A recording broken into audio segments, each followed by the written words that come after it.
新的一年又即将到来，不知道各位今年的目标是否都有顺利完成呢？近几年劳动法令都陆陆续续有不少变革，而从明年开始将会有多项请假新制正式实施。劳动部在近期也公布了相关的修正规定以及解释令。由于这次的修法呢，着重在非常多的细节，对中小企业或是人资工作者来说，稍微有不慎，可能就会触碰到新规定的红线。因此呢，这支影片就简单整理了新的请假规范来跟大家分享咯。Hello， 大家好，我是 Sean， 欢迎回到 Workforce 劳动力量。这支影片所提到的新制度呢，其实是分别坐落在劳工请假规则、育婴留职停薪实施办法以及相关的解释令之中。后面我将会分成5个修法的重点，来逐一跟大家分享一下新的规定。首先应该是新手爸妈最关心的育婴留职停薪新制了。有申请经验的劳工或人资朋友们应该都知道，育婴留职停薪最原始的规定呢，是小孩满3岁以前，最多可以向雇主请2年的育婴留职停薪。但是依照育婴留停实施办法的规定，申请期间每次是以不少于6个月为原则的。后来在2021年，劳动部修正的规定，放宽申请育婴留停期间的弹性，让受雇者可以有2次的机会，用少于6个月的期间提出育婴留停的申请，但每次的申请期间呢，仍然不能低于30天。今年9月，劳动部再次调整了这项政策的方向，并且在不涉及修订性别平等工作法的情况之下，让受雇者在子女满3岁以前，将会有30天的额度，可以选择以日为单位来请育婴留职停薪。我们从新修正的规定稍微统整一下，受雇者向雇主申请育婴留停的时候啊，现在可以有3种申请期间的选择。第一种呢，是仍然可以选择请至少6个月到2年的期间，看是要分段申请，还是一次把留停的额度用完都可以。第二种方式呢，则是请求30天以上未满6个月的期间，但是次数呢，仍然以2次为限。第3种就是新的规定了，每次申请可以用日为单位，但是合并之后啊，最多也只能以30日为限。对于劳工来说，在使用育婴留停时将会多了不少的弹性，但是对于雇主而言呢，人力的安排以及调配也将是一项挑战。因此本次修法呢，也明定了受雇者向雇主申请育婴留职停薪的程序。如果是申请30天以上的期间呢，原则上就应该要在10天以前提出申请，但是如果是请未满30天的期间的话，则应于5天以前提出申请。不过法令也有特别规定例外的状况，就是当子女有生病、停托、停课的时候，而受雇者必须亲自照顾时，最晚在前1天提出申请就可以了。总之啊，新的制度并没有改变育婴留停的本质，而只是让申请以及使用的方式增加了弹性。申请期间呢，一样可以向劳保局请领育婴留职停薪津贴，会有投保薪资80%的津贴以及补助。合并之后呢，每一名子女最长还是可以发给6个月的津贴。如果大家对于新的制度啊，还有一些细节性的问题想了解的话，也可以到劳动部的网站中看看相关的问答以及说明哦。再来，同样是跟育儿或是照顾家人有关的假别，那就是家庭照顾假放宽了使用的弹性。依照性别平等工作法的规定呢，当家里的成员有需要预防接种啊、发生严重的疾病或是事故而需要亲自照顾的时候，劳工就可以向雇主请求家庭照顾假，全年呢额度是以7天为限。虽然家庭照顾假的额度会并入到事假，也同样是可以不给薪的，但是如果当月只有请家庭照顾假的话，依照性工法第21条的规定，雇主是不能视为缺勤而影响全勤奖金、考绩或是有其他不利的处分的。由于过去针对家庭照顾假的请假最小单位并没有明确的规范，因此回归法令的话，原则上应该是以日为单位来请假的。不过实务上应该就有不少劳工可能只是要带小孩去打个疫苗啊，看个医生，事实上只需要请2-3个小时的假就可以完成，可是却碍于现行的规定而只能用掉整天的假别。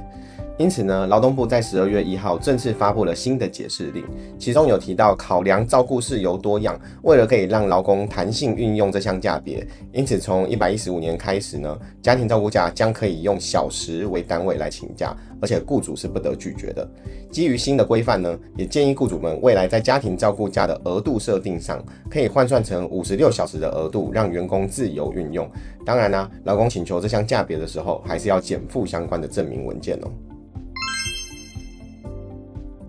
对于有小孩的家长来说，其实就算把家庭照顾假拆解成56个小时，也不见得会够用。毕竟孩子在幼儿园被传染生病而需要就医在家照顾的频率真的是不低。甚至有时候遇到肠病毒的案例在班上出现而需要停课的时候，也是在所难免。假如家庭照顾假也因此而用完的时候，又该怎么办呢？除了运用到自己的特休，大概就只能依法请求事假了。这次劳动部也修正了劳工请假规则第7条的规定，明定劳工如果是为了亲自照顾家庭成员而请事假的时候，同样可以选择以小时为单位请假。也就是说如果用完了56个小时的家庭照顾假之后，假如剩余的事假也全部用来照顾家人的话，也一样会有56个小时的额度可以使用。除此之外依照新修订的劳工请假规则第9条第1项的规定，如果是因为亲自照顾家庭成员而请事假的话，雇主同样不能视为缺勤而影响劳工的全勤奖金。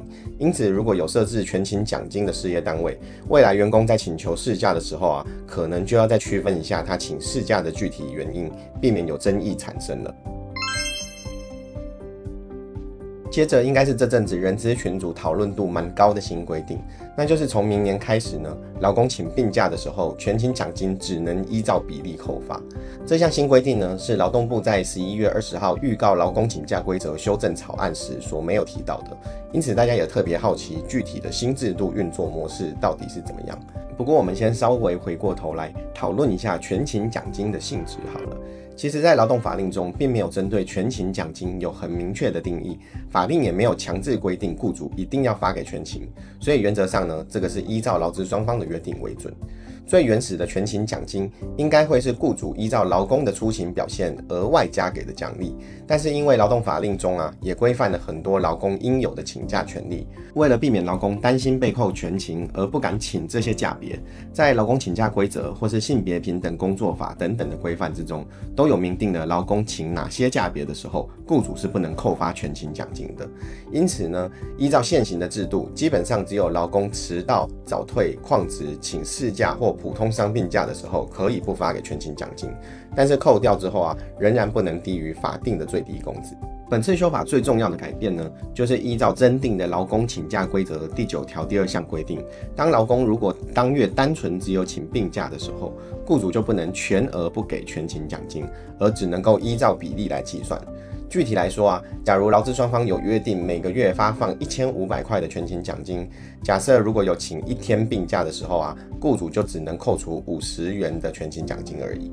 不过也补充一下，目前劳动部针对相关的计算方式还没有很明确的举例说明，因此这个是我们目前推估让大家参考的计算方式。假如未来劳动部有更具体的说明的话，那仍然是以官方的解释为主劳动部在114年12月16日针对全勤奖金因比例扣发的计算方式公布了新的解释令，有兴趣的读者可以参考底下资讯栏的连结。顺便补充一下，会有这样子的变革其实主要是今年长荣航空发生了空服员不幸病故的事件，劳动部也因此启动了相关的修法程序。因为要说明整个过程与背景，可能会占掉不小的篇幅，有兴趣的朋友们可以参考劳动部网站中所发布的简报，了解一下整起事件的经过最后一个新规定的重点呢，就是劳工请假规则增订的第9之1条的新规定，比较偏向绩效考核以及评估的面向，主要可以分成3个注意事项。第一个呢，是如果1年内请普通伤病假的天数没有超过10天的话，雇主就不能因此而有不利的处分。具体来说，像是解雇降职、减薪，或是影响其他奖金，甚至是福利等等，都可能会被算是不利处分的类型之一。因此，如果企业内部有相关的绩效考核措施的话，假如劳工年度内病假没有满10天时，就不建议把它列入到考核的范围之中了。第二个呢，则是从前面提到的规定衍生而来的，那就是假如劳方认为自己因为请了病假而遭受到不利处分，雇主这个时候就必须要负举证的责任，说明这样子的处分事实跟劳工请病假的行为是没有关联的。坦白说，这样子举证责任反转的规范个人觉得应该要透过立法程序来处理是会比较妥当的，否则这样子课予雇主相关的义务却没有充分的法规授权，或许是有讨论空间的。但总而言之啊，雇主在办理绩效考核的时候，可能要在这个部分多加注意一些，并且也要能透过相关的书面文件来去解释考核以及处分的标准。第三个注意事项呢，则是明定劳工即便在年度内请病假超过10天之后，雇主在办理考核的时候，也不可以单纯的以此为考量的因素，而应该要以该劳工的工作能力啊、工作态度以及实际绩效来进行综合的考量。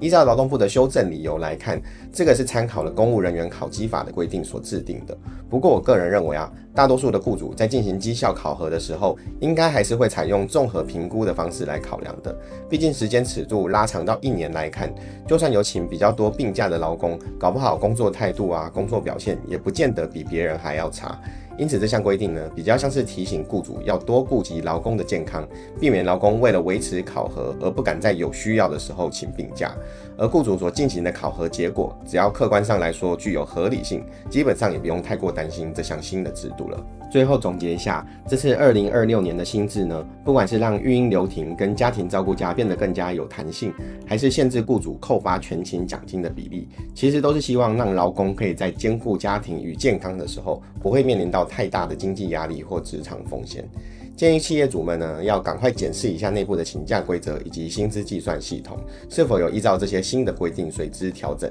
以免在新的制度上路之后呢，就不小心违法受到处罚咯。以上就是这次影片的内容啦，希望对大家有所帮助咯，也欢迎各位帮我们多多分享啦，我们就下次再见咯，拜拜。